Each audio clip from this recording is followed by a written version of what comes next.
পদ্মফুল যেমন আমাদের বাঙালির সংস্কৃতির সাথে ওতপ্রোতভাবেই জড়িয়ে আছে, চেরি ব্লসমস জাপানের সংস্কৃতি ও তাদের জীবনধারার সাথে ওতপ্রোতভাবেই জড়িয়ে আছে।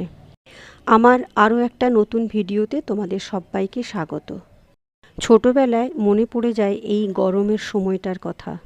এই গরমের সময়টাতে সন্ধেবেলায় যখন পড়াশুনো করতাম তখন প্রায়ই লোডশেডিং হয়ে যেত। তখন এত ইলেকট্রনিক্স গ্যাজেটের চল ছিল না।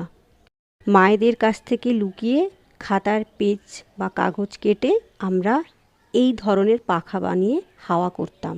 খুব সুন্দর ছিল সেই ছোটবেলার দিনগুলো। এখন সবটাই স্মৃতির পাতায়। এই জাপানি স্টাইলের পাখাগুলোর বিশেষ কোনো চাহিদা আমাদের সংস্কৃতিতে কখনোই ছিল না, কিন্তু সময়ের সাথে সাথে সব কিছুরই পরিবর্তন হয়, আর এরও কোনো ব্যতিক্রম হয়নি।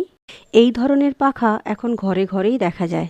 জাপানের দুটো ঐতিহ্যবাহী জিনিস, চেরি ব্লসমস এবং পাখা, এই দুটিকে মিলিয়ে আমি একটা গয়নায় রূপদান করার চেষ্টা করেছি।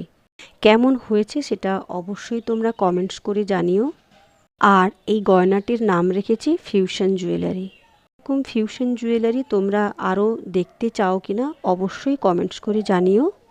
আমার এই কাজ বা আমার এই ভিডিও যদি ভালো লেগে থাকে তাহলে একটু শেয়ারের মাধ্যমে সাথে থেকো, পাশে থেকো।